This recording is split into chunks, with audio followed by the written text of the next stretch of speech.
Welcome to episode 32 of Antlia. Everyone is involved in war right now except for Katis, and it looks like Katis might about me to join one. I'm not sure against who. Ermor has received a message from Katis demanding a large amount of territory and offering a non-aggression pact in exchange for that. A lot of this territory may not be available for Ermor to give to Katis, as you will see by the end of this turn. Ermor is currently climbing up enchantment on the way to enchantment 5, and he has done some raiding. He's taken a couple provinces that don't have any PD in them. He's taken Kark right here in Vanheim's territory, but now for the most part, he's just getting raided by everyone. World War Ermor, as one of the players in this game put it. Most of these fights are not particularly interesting, just against province defense, and not a lot of it either. We'll at least check out Hannibal in action. Look at him. Hannibal the War Elephant. What a weird name for a war elephant. Here comes the steppies. Squish, squish. We do have Agartha attempting to capture the fortress here in Nifel. It's got a hefty amount of cavern guard and heavy infantry, a box of long dead, a few net-throwing Ictiids here and there, a decent little pile of Great Olms, a couple of Clockwork Soldiers making a cameo, and Gemheart, the Oracle of the Dead. Ermor doesn't have an enormous amount of stuff here. He's got some slingers up on the walls, relatively small amount of Hastati, couple of Centurions. He does have one Archbishop here, which is likely going to do a lot of damage to these long dead. I'm kind of curious to see what Gemheart here is scripted to do. Check it out. Divine Blessing first and foremost. This is an H3. Summon Earth Power, Earth Meld. Yeah, okay, so he's just doing some light offensive stuff. Look at these long dead just get wiped out en masse by decree of the underworld. Dang, are any going to survive this fight? Oh, probably. These slingers didn't take the Mind Blast spam too well, getting paralyzed even as they run. So Agartha captures the fortress at the cost of a single cavern guard and 37 long dead. Losing the infrastructure, of course, sucks for Ermor. Losing the Archbishop sucks as well. And things are looking really iffy for Ermor here. He's losing a lot of territory down here against Vanheim. He stopped moving this group of Asadi in the middle of Vanheim's territory. I'm not entirely sure what the plan is with these. Like, he could try to siege Vanheim's capital, put some pressure there. But of course, Vanheim does have a lot of glamour, so it's kind of hard to tell how many units are where and what kind of mages are walking around. But he's moving some Equite down, I guess maybe to meet up with these guys. And he's starting to recruit some units up in these forts, which I think is really, really good, because right now these mages are very vulnerable. If they get trapped in a fort, get sieged, and they don't have anyone to stand in front of them, stand at the gate, their spellcasting is not going to last very long. He also doesn't have an enormous amount of Augur Elders. These are really powerful mages. Fortunately, he does seem to be recruiting some more now. They are pretty upkeep heavy, but he's starting to get some research goals that would make the Augur Elders very powerful. Katis has received a couple of messages here. Yomi is talking about counter-invading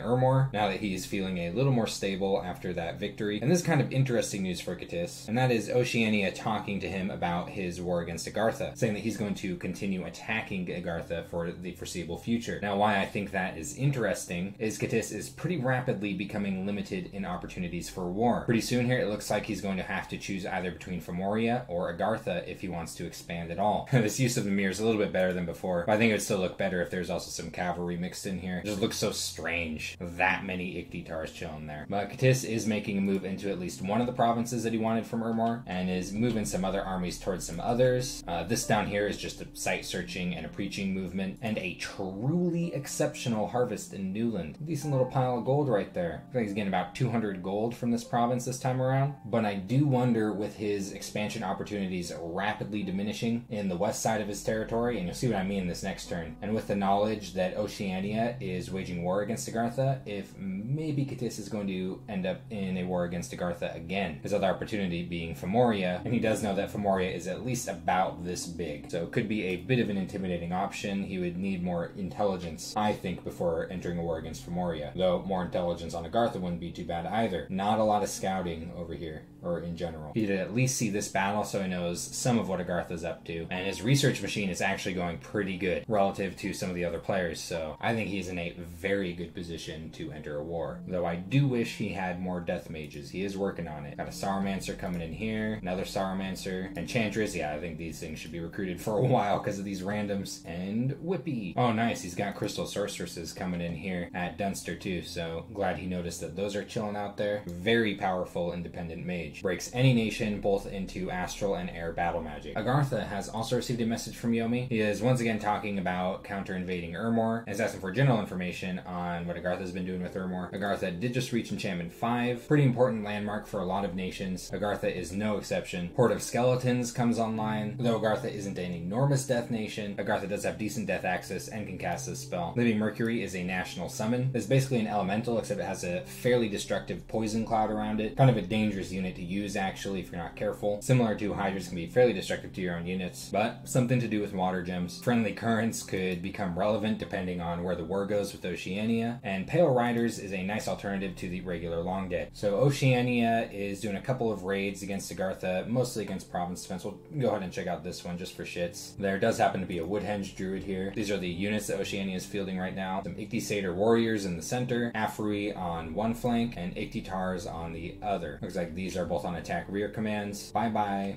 Woodhenge Druid. Trampled. And this is Oceania finally taking that throne province. Agartha's getting Elvis Presley right away from this. And this kind of I was talking about how Cadiz is rapidly losing a border with Urmor. Agartha is basically shutting him off from it, taking Grey Barrier here and Gnome Peaks. So Cadiz is going to end up with only a couple of options for war. Now Agartha does seem to still be focusing on Urmor. She's moving into siege White Forest now, is moving a large army into Forest of Pine away from Oceania's invasion, but also has this army moving in right here to the Silver Wall, possibly to intercept Oceania, depending on where Oceania moves these units. Yeah, this would be extremely destructive to the army that Oceania is moving around right there. There's some casting of Ruex Pact here on the capital. Oh, and Living Mercury, so we're going to see a lot of this stuff this next turn. I guess maybe this is one of the main reasons that Agartha was coming up to enchantment 5, that she wanted some Living Mercury. We'll have some cool summons to check out next turn. And Femoria has also received a message from Yomi. Looks like Yomi is looking to become a little bit friendlier with Femoria, asking for info, potentially opening up trade. Femoria also reached enchantment 5. Lots of Seeking Arrow spam in Shibalba's direction and lots of raiding in Shibalba's direction. The birds did just fine, but both of them only had 1 PD to deal with. Same with a big group of Fomorian Javelinists, just 1 PD. And then he threw a scout here at Shibalba in the Endless Caverns. This is basically what he's looking at, chilling in the cave here. Lots of mages, though these are getting hit with arrows constantly. The Scorpions are pretty intimidating though. And Femoria is keeping on the pressure with this Seeking Arrow spam. Also, you can see all these death magic. Enchantment 5 is a really nice research goal for Femoria. He has a lot of Skelly spam potential. Trade Wind also would be a really good idea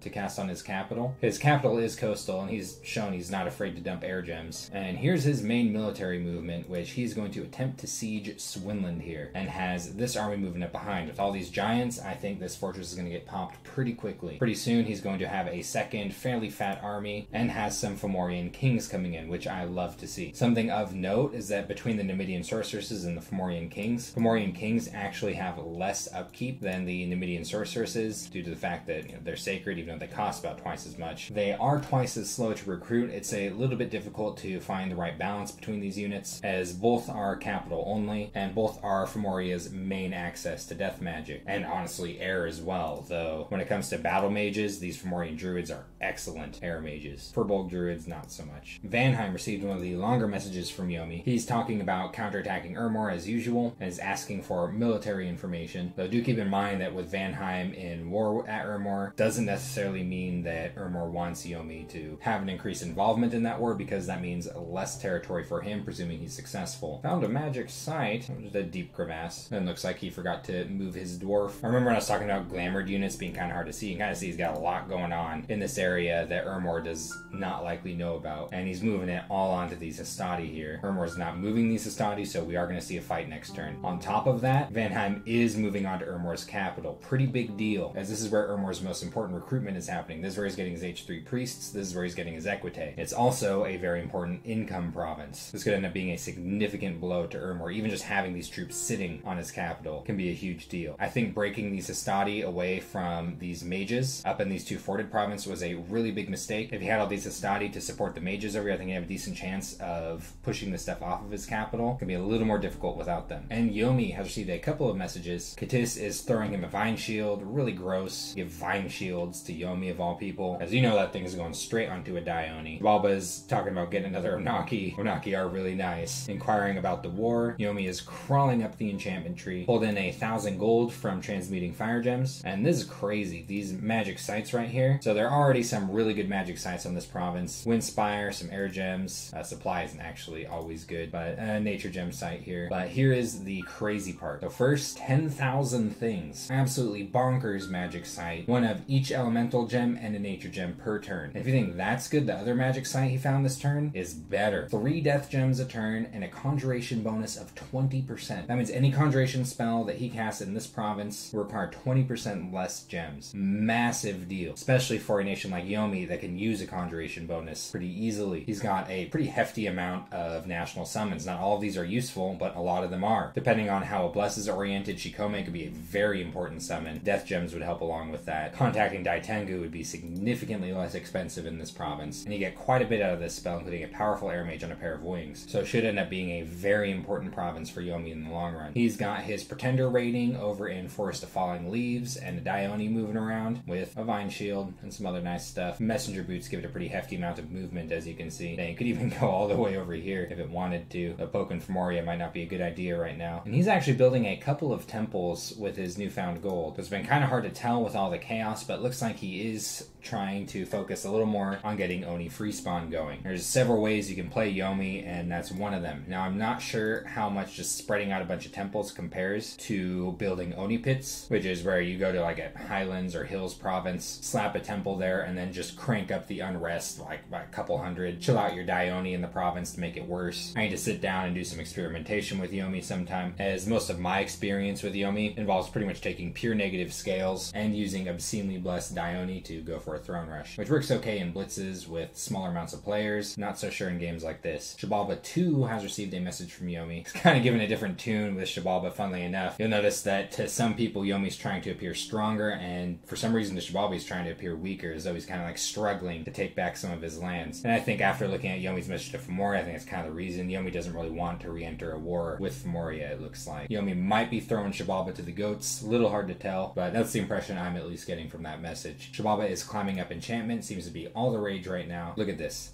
Dead. Dead.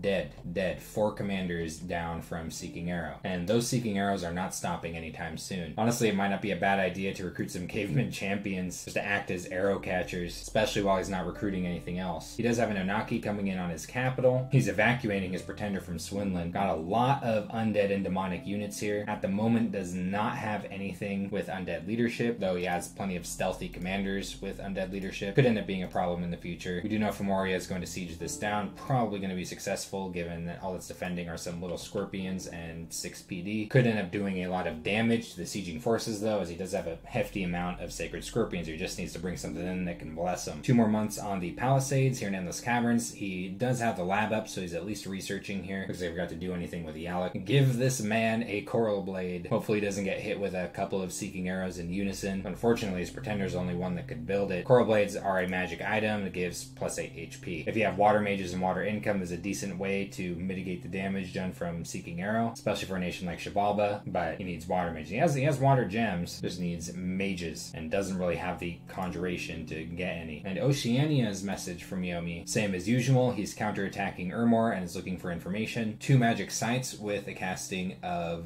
Voice of Tiamat, a Gorge of Glowing Fish, and a Pond of Lava. Kind of funny to find 2 fire gem sites underwater, and an air gem sites here too. I feel like those are weirder sites to find underwater. And as for his military movements, he's raiding Dofus. He's not claiming this throne right now. This will be a very important throne for him to take, as this will give his Dominion +1 growth. The nature gems are also really important, but his scales are only at 2 growth, so he can actually benefit from the growth scale that this throne is going to give him. Presuming Agartha just doesn't take it back out of his hands. Agartha does have a pretty nasty army over here, but it looks like he's more worried about the army in this fort here, and is moving his units accordingly, and still has a lot of stuff locked up underwater that is never going to be able to get out. It's kind of a bummer to see all of these nature gems going into sea dogs. Like if I was going to use nature gems for summoning at this stage of the game, I'd be more tempted to use Awaken Algae Men or go up on land and get some Vine Ogres going. These are things that can at least be used on land. Algae Men are actually kind of chunky. They're just not very mage turn efficient. That is the one thing Sea Dogs has going for it is, you know, when you've got like a nature 4 mage casting this stuff, you're getting a lot out of it in a single turn. But, you know, I mean, they're just stupid fish dogs. Decent amount of hit points, decent attack density. Our attacks are okay. They swim kind of fast. Morale is actually decent for an animal, but